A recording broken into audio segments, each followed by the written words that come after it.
America के north Carolina के regional airport पर सुबह एक बिजनेस विमान क्रैश हो गया। बता दें कि जिसमें कई लोगों की जान चली गई।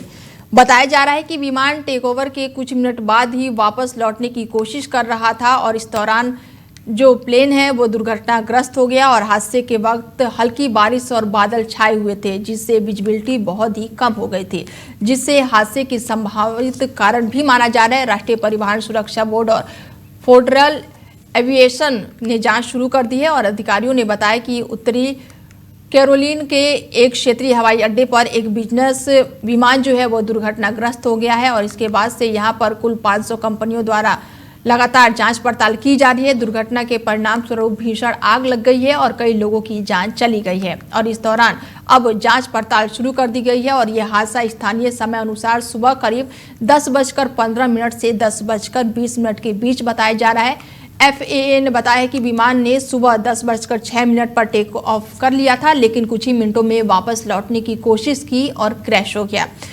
फ्लाइट ट्रेंडिंग डेटा से पता चला है कि विमान ज्यादा ऊंचाई नहीं प्राप्त कर पाया और कुछ ही मील उड़ने के बाद तुरंत ही वापस मुड़ गया। संघीय विमानन प्रशासन ने बताया कि सेस्ना C550 विमान जो है वो लगभग 45 मील यानी कि 72 किलोमीटर ऊपर के स्थित पहुंचा था और इस दौरान वो दुर्घटनाग्रस्त हो गया और इसके बाद से अब लगातार इसको लेकर जांच पड़ताल की जा रही है। वहीं चश्मदीदों ने बताया है कि प्लेन के क्रैश होते ही विमान में भयंकर आग लग गई, जिससे आसमान में धुंध का गुबार छा गया। हादसे के वक्त बादल छाए हुए थे और हल्की बारिश हो रही थी, जिससे विजिबिलिटी कम होने की आशंका जताई जा रही थी।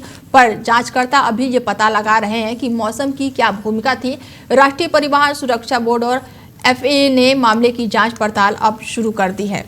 ऐसे बड़ी जानकारी निकलकर सामने आई है जहां पर प्लेन क्रैश हुआ है और इस दौरान कई लोगों के जान जाने की खबर भी सामने आ रही है। हादसे में कई लोगों की मौत की खबर है और इसके बाद से अमेरिका के नॉर्थ का ये बड़ा हादसा बताया जा रहा है और इस दौरान बता दें कि प्लेन क्रैश हुआ है और प्लेन में भीषण आग लग गई है और कहा यह भी जा रहा है कि जब ये हादसा हुआ उस समय हल्की बारिश हो रही थी। फिलहाल लगातार अब जांच एजेंसियां जो हैं हादसे के कारणों के मामले की जांच शुरू कर दी है और इस दौरान जांच के बाद पता चलेगा कि आखिर पूरा मामला क्या है, ये जो प्लेन क्रैश हुआ है किस वजह से हुआ है, मौसम की इसमें क्या भूमिका रही है।